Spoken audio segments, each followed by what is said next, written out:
Yeah, well up. So I'm going to show you a quick video of what can happen if you're not changing your oil on time and the quality of the oil that you use in this video. So let's take a look.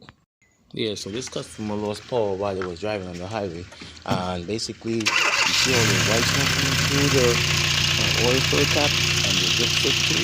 And so what you call that is back pressure, right?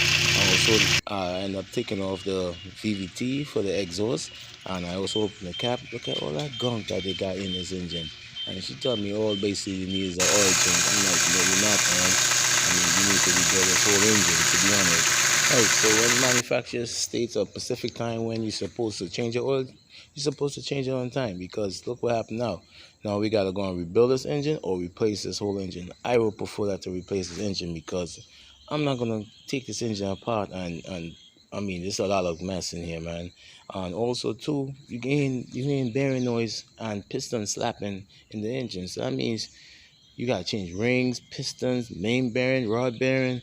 I don't know what else I'm gonna find when I open this engine. So as I said, man, you gotta change your oil on time, man.